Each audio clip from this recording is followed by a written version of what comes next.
Hello, everyone, and welcome to Seriously Loco, the Seriously Crazy fan podcast for El Paso Locomotive FC. I'm your host, Phil Bakke, and I'm joined tonight by Christian Canales. Christian, how we doing? It's okay. It's okay.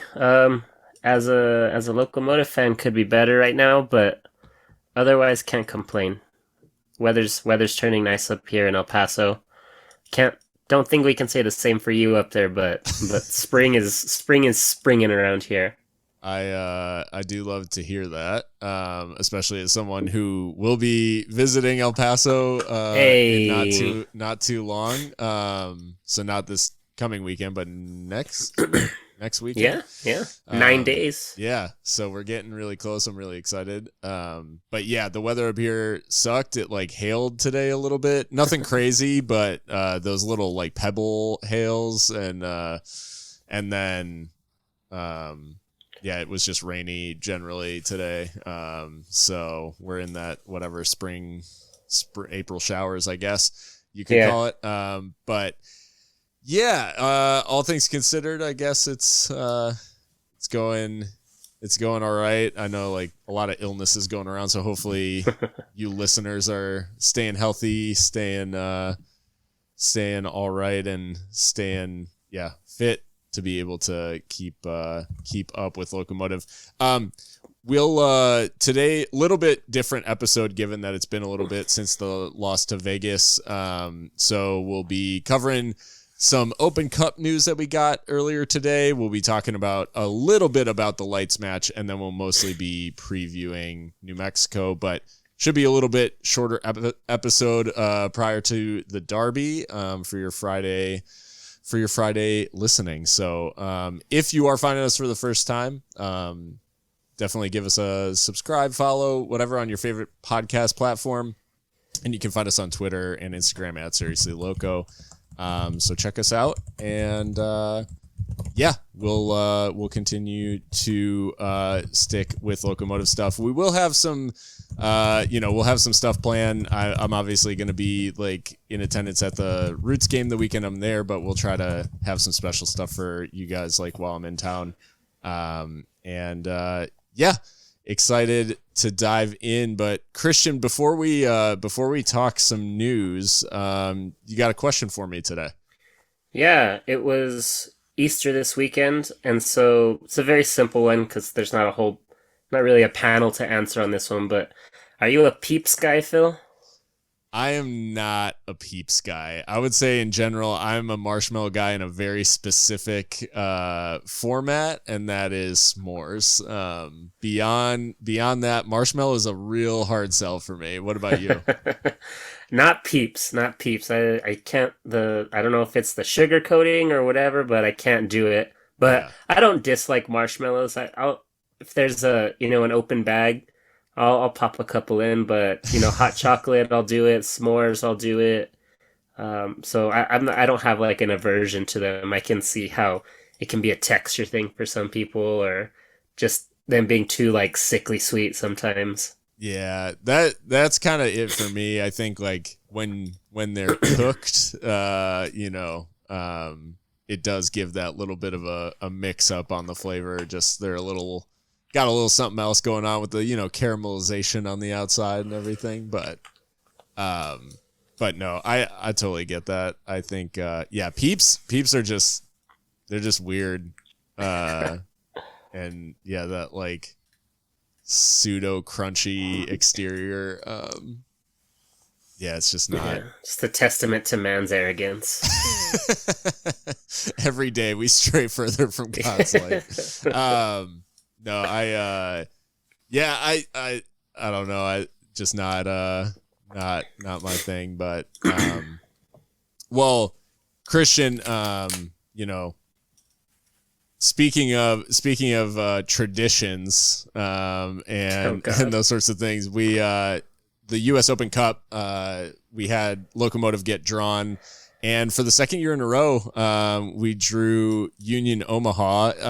For a little bit, I was thinking, I think you and I were thinking along the same lines of we may end up out in a Western sort of geographical matchup, and instead we get lumped in with the Midwest and yeah, what Omaha. The fuck kind of map are these people looking at? I think there were just in the end. I think there were just too many like truly West Coast teams of like. It's Spokane like how do one year we end up going to California, and then we're in Nebraska next? How does that make sense? Yeah, 2 years in a row going to Nebraska. I mean, obviously it's as it was last year, a little bit of like a storyline laden situation in that Dom Casciato is the manager over at Omaha, and the plot thickens this year. Right? Yeah, go ahead. I mean, we've got with Omaha's roster additions. Yeah, they acquired our leading goal scorer or tied for leading goal scorer. I don't know if they ended the year tied, but with both him and Lucho gone, Mr. Josue Aron Gomez is gonna keep that title for the way things stand right now, the foreseeable future. Him and remind me who else I'm missing. I know there was one more. Mishak Jerome, another Locomotive legend at Omaha. Yeah, and I mean, last year, obviously, I think one of those. It was a matchup that, in terms of the timing and everything else, we did what we have done, which is rotate heavily, like for the cup match. And our very own Mika was actually in attendance at that match, covering for us and in Omaha. And I mean, the elephant in the room is that we just have not gotten off the ground. We've played in the Open Cup now 4 times, and we've dropped 3 times. 3 times. 3 times. Sorry, this will be number 4. Played in the Open Cup now 3 times, and we've dropped 3 like absolute shockers in terms of performances. We haven't really looked at the races ever in the Open Cup. How are we feeling now that Locomotive gets a 4th go at it? I don't know, but I will say last year was an improvement because Forward Madison, we gave up 3. Fuego, we gave up 5, I think. And last year we only gave up 2. So hey, that's progress. Maybe 1-0 this year for Lucky. But this competition is just not for us right now, I don't think. No, it's been tough. I think in general it's been pretty brutal. For those who haven't been able to follow like Union Omaha in general, obviously USL League 1, they did win their opening game of the season. It was a 2-1 win away at Fuego. And Josue Aron Gomez, I believe, actually did get on the score sheet for them as well to win that game. So already off to a hot start. I for one, I love the idea of like facing Aron. It's just one of those sort of like history building things that I think is cool, because lower league soccer in the US so often, like, the history sort of gets lost in, constantly changing teams and leagues and all this stuff. So I think in general, the more history and those sorts of cool storylines that exist will just richen the competition. I don't know if that's even a word. Enrich the competition. And I think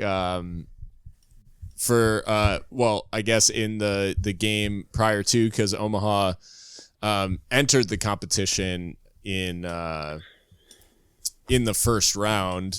They played Western Mass Pioneers, I think, which is an amateur team. Absolutely demolished them. They didn't allow a shot on target, had 20 shots of their own. Like, it was a complete demo job, 4-0.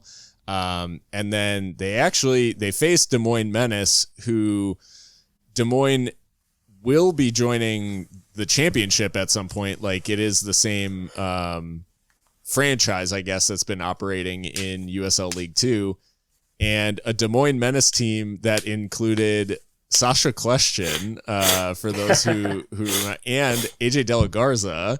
So a lot of former MLS retirement team, as the admin so aptly referred to them. That was savage from Omaha's admin.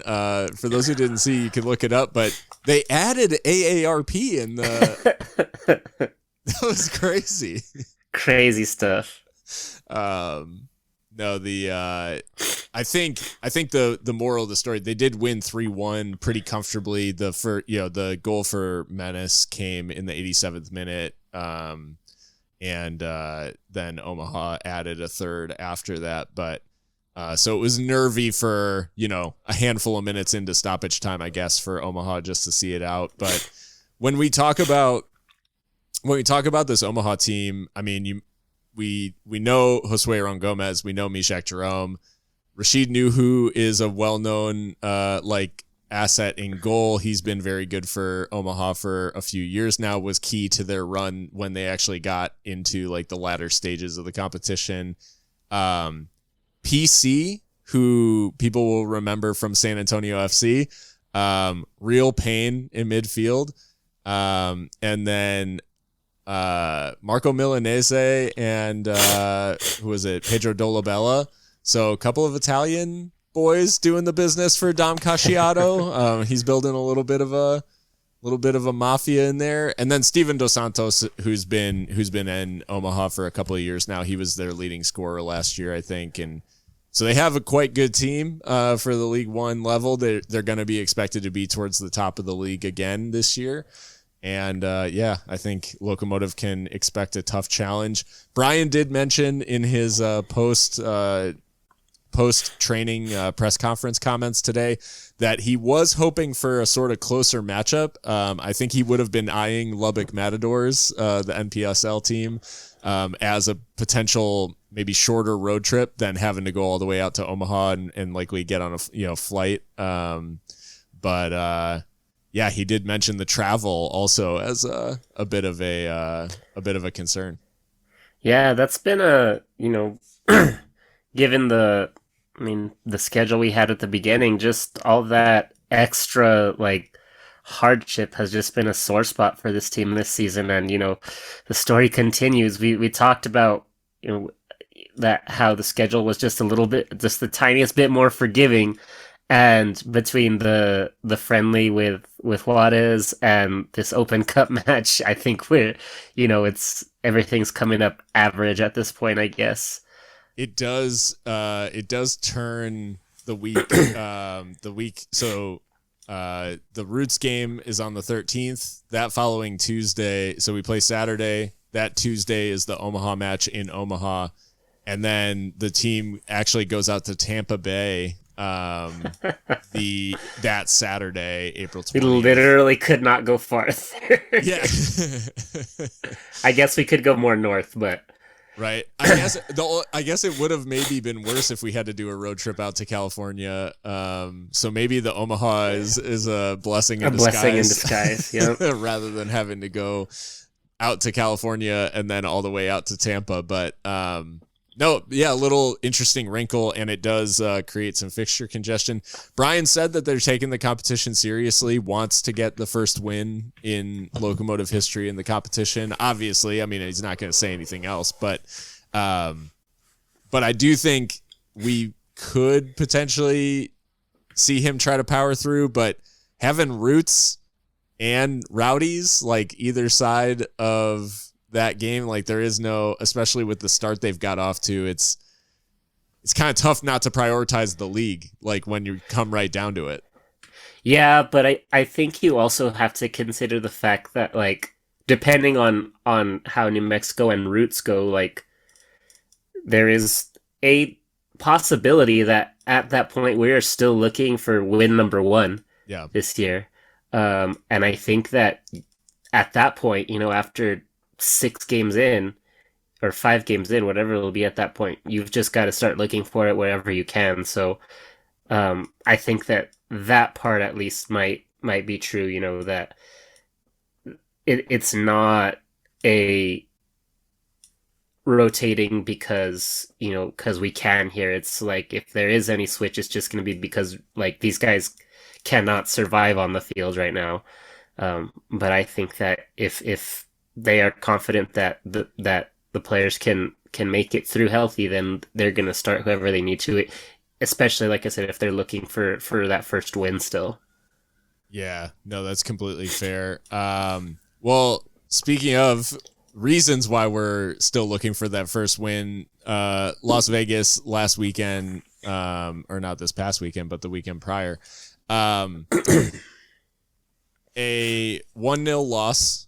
The scoreline probably flatters a little bit, and in the end, it was Javi Garcia in a a stand-in performance for Jamali White, who has been fantastic to start the season, but was on international duty with Jamaica. So in goal, Javi Garcia steps in. Really good performance from Javi overall, I think, and a little, maybe not a little, very unlucky to be credited with the own goal. Yeah, that's harsh, because what is he supposed to do about it at that point? It's literally behind him. Yeah, unlucky in that it comes off his foot. He makes all 3 saves of actual shots on target, because that one does not technically count since it came off the woodwork and then off of him. So the shots that he could have saved, essentially, he makes all 3 saves, and he makes a couple of interventions in one-on-ones when it looked like Vegas might be in to score. So all in all, I mean, you definitely don't want to be in the aftermath of a game just talking about your goalkeeper. But it is important to call out the fact that Javi was impressive against Lights. Yeah, for sure. Especially when you consider that, with a full squad, like he is conceivably number 3 at this point, behind Jamali White and Ramon Pascual, who's still waiting on, paperwork and stuff to be able to play. So that for him to be ready and prepared to step up for that just speaks to that professionalism. And I never having actually been a player, I can't say that there's probably a more mentally frustrating spot to be on a team than a backup keeper. Because that barring catastrophe, like that's really what you're waiting for, is catastrophe. And then of course whoever's playing in front of you, you don't want it to happen to him either, so you're just in such a mentally tough spot, having to like hope for your shot, but also know that if that happens, it's because something has gone terribly wrong. So to be able to just be ready to answer the call and do the job like he was able to do is great. Because I think that it would have been easy because he had a rough time in the friendly against Bravos. He had a rough time there. So coming off of that, even though it was a friendly, and I think that they're aware that. They're aware of that, it's a friendly, so there's certain context around that. But that was his time to get those minutes in, and it didn't go as well as he probably thought it would, but still came out days later and did the job, and minus just a total fluke, has a clean sheet basically. The performance overall, really good. I think, unfortunately, for the rest of the squad, the legs definitely showed the minutes that they had poured into them, and the fact that it was their, essentially for many of the guys in the squad, it was their 5th game in 2 weeks, which is just insane. Like in terms of the load, you talk about load management. I know, like, bring in the NBA, the NBA analogies for Christian, but I mean, there is no such thing essentially for the Locomotive team. Like, by the end of that Vegas match, the load management is just not possible. Yeah, and it, I don't know. I still think that we've had worse matches this year than that one. And so, all things considered, you really just got to give everyone credit for going out there and making sure that that things weren't worse. Right. I will say, so just pointing to a raw stat and then translating that into looking ahead to the Derby on Saturday. JC Ngannou for Lights was an absolute, he was a machine in central midfield. Really, he was one of the areas where Locomotive attacks went to die in the middle of the park. But Lights overall intercept the ball. So, Locomotive making a pass and them stepping in and cutting it out. They make 16 interceptions in the match. Locomotive have 8. 5 of those were Fabian Garcia, who added to, probably should have had a goal to his name, and also obviously 5 interceptions. We actually don't even ask. Fabian Garcia doesn't make a tackle in the game. That's how sort of easy he found it, I guess. And then JC Ngannou, a further 5 interceptions in that number 6 position in defensive midfield. Just all in all, I thought the midfield battle with Ngannou, Valentin Noel, and Coleman Gannon for Lights was it just made Locomotive feel outnumbered a lot of times in midfield, and some of that's by design of how the midfield is set up for Locomotive. But with that 3, when we have Calvillo, Rose, and Basulovic, it does feel like we just feel a little light sometimes, despite the fact that we have the right number of guys in there and we have seemingly what we need in terms of a mix of, Rose, who is more of that defensive style of midfielder. Calvillo is obviously sort of a box-to-box guy. Basulovic feels a little bit more of someone who's supposed to get involved going forward. And between the 3 of them, that balance just isn't quite there yet. And I feel like that was on display against Lights.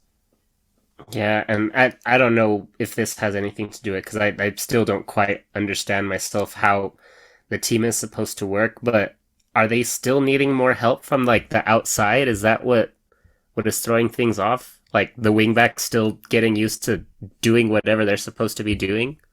I don't know. It feels like sometimes now it was a little bit different because from the start we had Nick Hines and then Stauffer was on the right, where we've typically seen Stauffer on the left and then Lyons on the right. And when Stauffer's on the left, he comes in field, which to me feels like we almost sort of have him and either Eric or Aaron, sort of trying to occupy similar spaces. This game, it felt like they stayed wider, but because they were on the flank of their dominant foot. But obviously that changed 35 minutes in when Brian brings off Nick Hines and brings on Miles. But I think for me, there is actually a few moments in this match where the midfield seems to function exactly how it's meant to, and Locomotive do actually create some good attacks through the middle of the field. And I think in general, trusting that and the ability to actually break lines and play the ball on the ground to people's feet, I think there just needs to be a little bit more trust.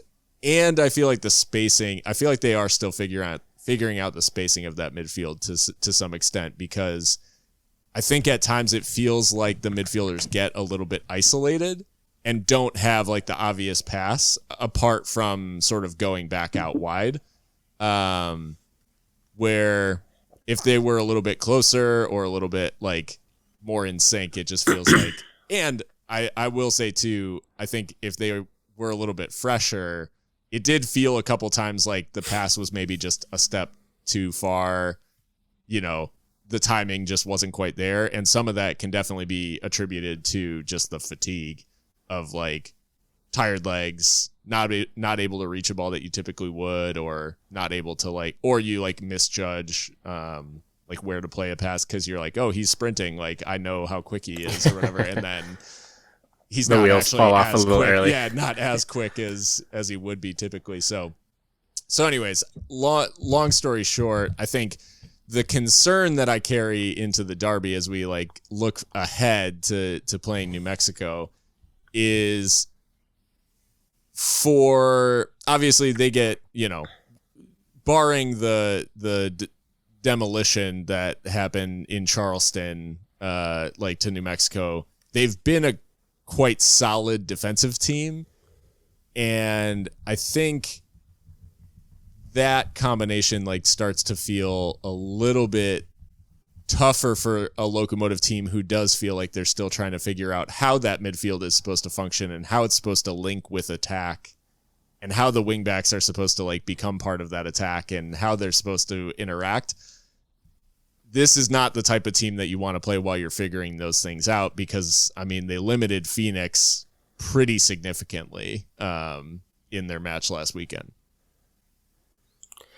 Yeah, and not just that, regardless of how well New Mexico has been playing this year, outside of the bubble of this match, it's anything goes. Whatever else is going on in the season, you can just scrap when it comes to this fixture, as we know. So yeah, as rough as it has been for us, and as good as things have looked for New Mexico, those of us who have been around for the last 5 years know that anything can happen. Yeah, anything can happen in this one. So whether you want to look at that as a positive or a negative is up to you. But there's like we've seen, it can go either way here. So there is some room for a little bit of optimism, I think.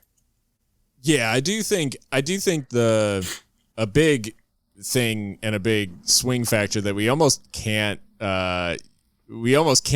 analyze how it will impact just the fresh legs being back and a week off. There is potentially going to be a little bit of a different feel to Locomotive coming out of the blocks, having had a full week of training, sort of a more typical match week schedule, this week, and the team being able to approach it in a way that many of the players will be familiar with, where these last 2 weeks prior to, the week off were essentially survival mode. Yeah, as intense as you could possibly get in terms of how the games were stacked. So, that has to be a big factor. And Brian mentioned as well in his post-training comments that it looks like Joaquin Rivas will be available for this one, which I think any sort of returns from injury or attacking depth that we're adding, or depth at all that we're getting through some of these players either gaining fitness or coming back from injury, that's going to be that should be a big boost. Yeah, and I think that this will be the closest thing to a complete Locomotive squad that we've seen this year. I think that in an ideal world, Rivas will be in that starting 11. But this weekend, I doubt that's the case, considering, this is his first match in a decent amount of time. Because as far as we know, I think that whatever he was going through happened either early in the preseason or before preseason even started. So he may have not even had a preseason. So I'm sure that they're going to take their time and ease him into things. Though I would definitely love to see him out there as quick as possible. But, as bleak as Vegas looked, it's just also important to remember that Amando Moreno was absent on international duty, and then obviously Jamali White was out, though like we said, Javi definitely did his thing. So should have, a decent roster out there, decent roster available. And, once those Juarez loan players are able to get on the field, I think that's when things will really start clicking. But unfortunately, with the season the way it is, can't necessarily wait for that. So hopefully, like you said, they're rested. Just got added one more piece to the puzzle with Rivas being available. So trending in the right direction, but needs to get there a little bit quicker, hopefully. Yeah, you mentioned, and in terms of reinforcements, Jeremy Gray, the loanee, I did forget him. Yeah, is going to be available as well. He, ironically enough, the first player I think maybe in Locomotive history to go on international duty from Locomotive before making an appearance. But that's the unique situation of getting called up to the Salvadorian national team along with Amando. But yeah, so Jeremy Gray in midfield, an additional piece. You mentioned Navarez and Palua. Not to mention Pascual as well in goal. So yeah, a lot still to come in terms of this roster rounding out, but it'll be interesting to see just how they cope. Christian, I wanted to ask you, coming out of that Phoenix Rising game for New Mexico, is there a New Mexico player when you look across, or maybe even just like historically guys who have given fits to Locomotive, where whenever the Derby comes around, or in this new look sort of New Mexico, are there any players that jump off the page in terms of like, this is a guy I'm worried about, or a guy that I always worry about? Yeah, but he's wearing our shirt now, so that does feel nice.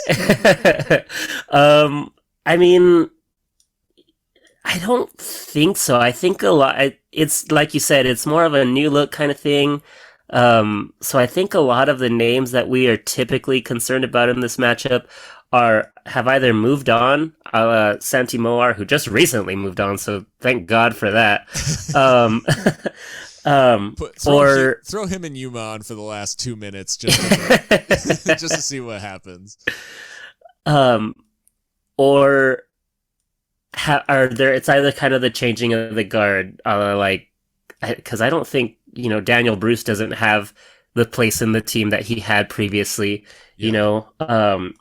or even Sergio Rivas. I think that he's not necessarily who he once was, though. I mean, he's still young. I mean, he's like 26. I just think that they've just changed so much that there's just new guys there. So I think it's just a little bit different. But we know that their keepers always just seem to absolutely show up against us too. So that can always be frustrating. And we know that Tambakis is talented and can make some big saves. So with the struggle that we've had to put the ball in the net already, I would think that a keeper who has proven that he can do a job against us is most concerning, I think. Yeah, Tambakis, he definitely does seem to hit a different gear against us. That being said, he made 9 saves in their draw against Rhode Island. So yeah, he kind of stood on his head for that one. And the one game and has saved 2 penalties this year. Yeah, he saved 2 penalties. The one game he missed was Charleston. And that's where they got absolutely battered. They got battered. So he's only allowed the one goal. One just against Rhode Island, right? That last second equalizer. So like you said, form sort of goes out the window when it comes to derbies, and anything is possible. I think with this new look team, the concern for me is, I talked about Vegas's midfield. I think Zico Bailey is one of those players in this, he joins New Mexico last year at a time when they weren't really as big of a concern. They were further down the table, and obviously they end up making the playoffs, I think, right? Just squeezing in. Yeah. But they, he was kind of on the front edge of the changeover to this Eric Quill era. But they were really good against Phoenix, Zico Bailey, and Marco Micheletto is a little surprising in like defensive midfield for New Mexico because he wears the number 10 and he played as a winger in MLS Next Pro last year. And was like a goal scorer. And now he's playing in like holding midfield and doing a hell of a job. So it was a bit of a strange one there. But those are the guys where I think that midfield battle will just be so important. And in any game like a derby, establishing some semblance of control over proceedings is going to be really important. I think like we can sort of remember back to, I mean, I guess it was last year where on the road in Albuquerque, we established like total control. We absolutely battered them 1-0, like, where it should have been like 7 or 8. It was just like a complete demolition. And then at home, like by the time we played them at home, obviously our fortunes had changed. We felt like we were basically never in it. So I think like establishing the control over the game will be so important.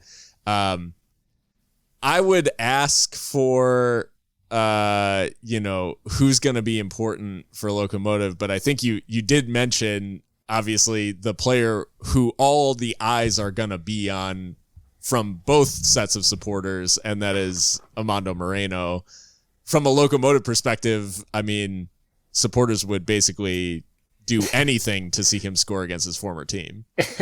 Yeah, I mean, he's been our only goal scorer this year with a grand total of 1. So, yeah, I think it's important that he get involved early and that they figure out a way to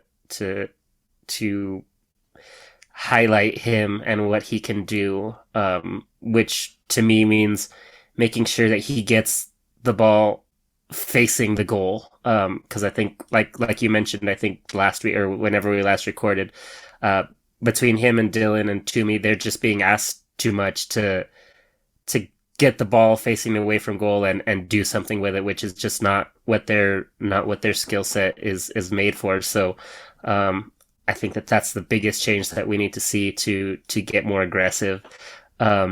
And I would love for Moreno to just absolutely show out here because, as we've seen, this matchup can get in the players' heads. And I think that there would not be a better way to win the mental game than for him to absolutely stun. I honestly like the idea of Moreno scoring in Albuquerque against United just has like some very cathartic vibes, and I'm sure he seems like like you said, I think in a past episode was like seems like a player that we would just absolutely hate because he gave us such fits, so good for a rival, and he seems like just such a nice guy.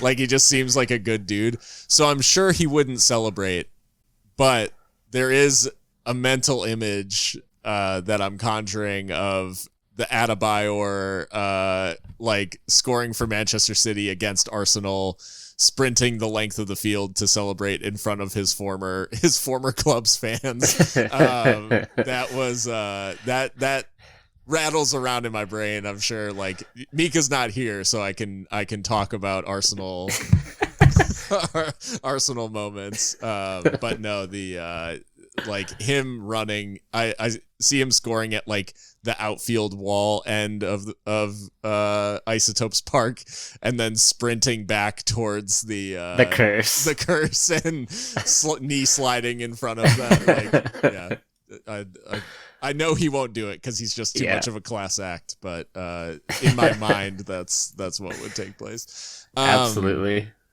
But aside from Amando, we talked about a handful of important things. Who is a player that you just maybe you want to see more from or want to see more of for Locomotive, and who do you think could be like an X factor for Locomotive in this one? Yeah, I think besides him, I think Eric Calvillo I would just love to see him have a game too, as the captain, the leader of this team. You really want to see him get comfortable, and he hasn't been terrible, by any means, but just hasn't looked comfortable so far. And I think that he's just so important to, obviously, he's a midfielder, and I think that they're kind of the motor of that team, but I just think that he's such a confidence player. We say that sometimes, and I think that he really just needs to get it going, and I think that a lot of our problems will be solved by just having one really good, strong performance in midfield from anyone at this point. But I think that he's the most likely to step up and get that done. So I'm looking for him to really have a good one. Yeah, I completely agree. Because I think if Calvillo can be a bit of a if he can be that link to make that connection between defense and attack just make that much more sense. If he's involved, it means we're getting the ball down, playing through the lines, like passing it on the ground, and we're not just like, if Calvillo's not in the game, it's because we're lumping it up like to Dylan and hoping for the flick on, hoping for like a knockdown that Moreno gets onto and is able to do something with. I think the best way for us to be able to disrupt New Mexico is to, like, that would be playing into their hands. I mean, they've got Kalen Ryden, they've got, like, defensively they'd be able to deal with that. Phoenix, I mentioned, they have 23 crosses in the game. They only fashioned 6 shots from it. New Mexico is winning everything in the air. They're heading everything out. I don't love the idea of asking, like you said, Moreno, Dylan, Moshabane running around, and even Rivas, if he comes on, trying to back down defenders, win long balls over the top, like win the ball in the air. It's like, let's get the ball down, get Calvillo as involved in that buildup as possible, and just really try to take the game to him. I think, Eric is a complete swing factor, and the more Eric's involved, the more that Lucas Stauffer is going to be able to, like, pop up in good areas. And I think we've seen from Lucas, obviously, a very bright start to the season. But he's had just that, like, leaning back when he strikes the ball, or, like, maybe trying to going for power when he should go for placement, and vice versa. And just, like, he'll make that right final decision. I'm confident, but with him being so involved in attack, and I think he takes the most shots of any Locomotive player against Vegas, we will need him. If he's going to continue to be one of the guys popping up in those areas, I think there will start to be an expectation that some of those moves end in goals, despite the fact that it's like, he's a fullback or a winger, if you want to, say, but it's, the end product will have to be there. Yeah, and so I guess only time will tell, right? Yep. It's a 7 p.m. Kickoff in 7 p.m. Mountain Time kickoff in Albuquerque. I don't think any of us are making the trip, but I know there will be a lot of locos in attendance, I'm sure, making the trip up to Albuquerque. For us, we will try to be doing a watch along on our Twitch and YouTube and all that, but more to follow there. And Christian, it's time to make a prediction. So score and a goal scorer, if you please. Yeah, I think this is the same thing I said last time, but I'm gonna go 1-1. Cautiously optimistic that we can get on the score sheet and prevent New Mexico, from doing too much damage. I don't think we've managed to keep a clean sheet yet, so I don't necessarily feel like this is the one where it's going to happen. So I think 1-1 is a decent result away against this New Mexico team, given the start that we've had this year. So I'll take a point on the road against the rivals. I am. And Moreno scoring. Oh, Moreno. Yeah, I think that's got to be the shout. I gotta be real, and I gotta be honest with the listeners right now. And if anyone from the club is listening, I'm happy for this to be locker room wall motivation, because I can't lie. On the USL show, I picked New Mexico to win. Going for those points.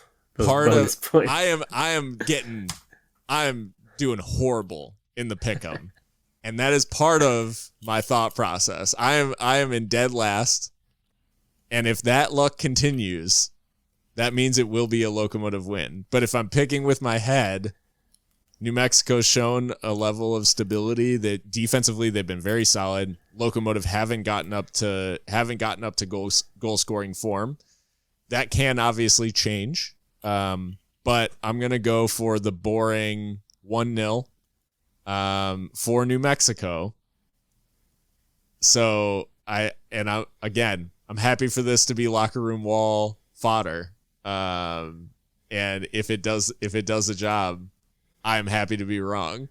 But I have to be true to myself in the fact that I did pick New Mexico in the USL show. So I can't in good conscience come on here and say something, pandering to our audience. And at the end of the day, like, I do think New Mexico do pose some matchup problems for us.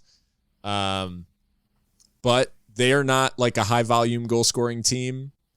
But if they're able to do to us what they did to Phoenix the other day, then I think we are going to have a long night.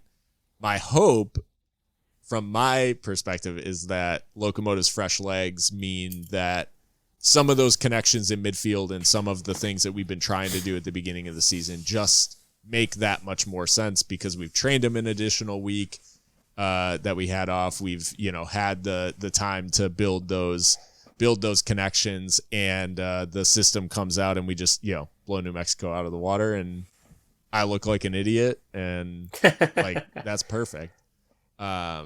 So yeah, that's so no Locomotive goal scorers by my prediction. And I'm not gonna dare utter the name of a New Mexico goal scorer on this podcast. I'm not that honest, or I'm not gonna step on hallowed ground, But yeah, I think it's gonna be a tough one regardless, just because coming off a bye week, it's like, yeah, fresh legs, and like to go straight into the Derby in Albuquerque, it does feel like a tall task. Yeah, the schedule, man. The schedule.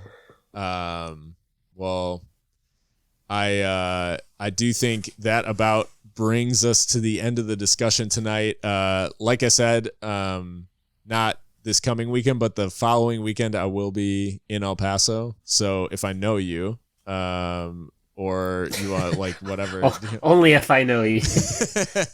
No, but if you want to drop me a DM or whatever, I'll be around. I'll be at the match, and I'll be, looking to spend time with some fellow Locomotive supporters, and hopefully meet back up with a bunch of people. So excited to spend the time, and just let me know what's up. All that being said, we've like I said, we'll likely be doing a watch along this Saturday along with the Derby. So you can follow our YouTube, or subscribe to our YouTube, or follow our Twitch, subscribe to our Twitch, for watch along deets. Those are always a lot of fun. People come hang out in the chat, and even when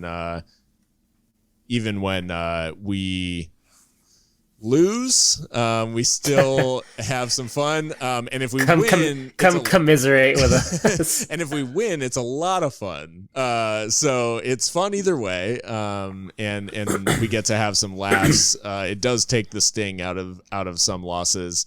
Although I think me and Mika may have been guilty of some dead air against Vegas, a la Central Valley Fuego. But yeah, so come hang out, and then for anyone going to Albuquerque, be safe. I know it's a fun time.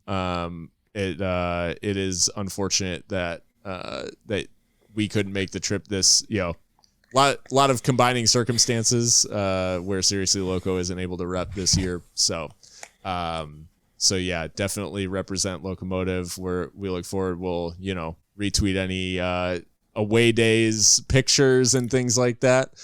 So definitely share those. And like I said, you can catch us on any podcast platform if you're looking for where to find us. We're on even more now than we were before. So if you get your podcast there, we're probably on it. Seriously Loco Soccer Pod. And yeah, until next time, hopefully after a big Derby win, stay loco.